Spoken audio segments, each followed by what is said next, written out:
নমস্কার, জয়তারা। তুলা রাশির 2025-এর শেষ মাসটা কেমন যাবে বলে দিচ্ছি। তুলা রাশির ক্ষেত্রে কিন্তু এই মাসটা একটু চাপের। কি ক্ষেত্রে আমি বলে দিচ্ছি। ব্যবসা করছেন কিন্তু ব্যবসাতে সাফল্য সেভাবে আসবে না যেভাবে আপনি ভাবছেন, একটু প্রেশার থাকবে। চাকরির ক্ষেত্রেও আমি বলবো সেম। এই মাসটাতে আপনাকে মাথা ঠান্ডা রাখতে হবে, প্রচণ্ড পরিমাণে মানসিক প্রেশার থাকবে আপনার, কিন্তু কাটিয়ে উঠতে না পারলে সব জায়গায় প্রবলেমে পড়বেন। বাড়িতে প্রবলেম চলবে, আত্মীয়দের নিয়ে একটু সমস্যা চলবে, সেই নিয়ে আপনার একটু মাথা খারাপ থাকবে। প্রেমের ক্ষেত্রেও যদি দেখি সেক্ষেত্রেও অশুভ, কিন্তু যাদের বিয়ে পাকা হয়ে গেছে তাদের কোনো সমস্যা নেই।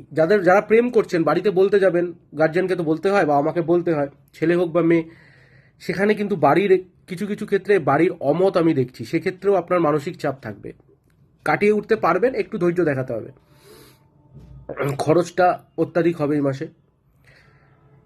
এই মাসে আপনি সেধে কাউকে না উপকার করতে যাবেন না, প্রবলেম আসবে।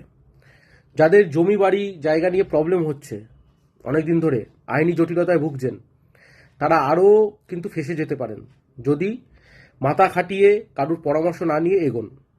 আপনার বিপক্ষে যাবে ব্যাপারগুলো। সপ্তাহের শেষ বা মাসের শেষে, সপ্তাহের শেষ বলবো, এই মাসের শেষেই বলবো, সেখানে কিন্তু ব্যবসায় প্রচণ্ড ডাউনফল দেখছি আমি। এই মাসটাতে প্রথমেই বললাম খুব চাপ থাকবে। কিছু কিছু ক্ষেত্রে হয়, এরকম মাস যায়। তুলারাশির ক্ষেত্রে বছরের শেষ মাসটাই হয়েছে।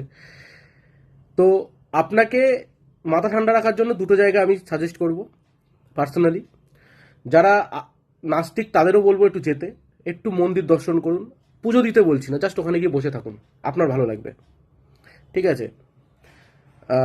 বা কোনো এমন যারা যারা ভগবানে বিশ্বাস করেন তারা তো পুজো দিতে পারেনি, ওইসব জায়গাটা একটু ভিজিট করুন, ঘুরে আসুন। 2-5 দিনের জন্য একটু ঘুরে আসুন। ঠিক আছে? 2-5 দিন না হলেও ওয়ান ডে ট্রিপ তো করতেই পারেন, আপনারই ভালো হবে। শরীর মোটের উপরে ভালো, কিন্তু মানসিক অশান্তি থাকবে। আর নিজের কুণ্ডলি চেক করার জন্য উপর দেওয়া নাম্বারে যোগাযোগ করুন। ধন্যবাদ।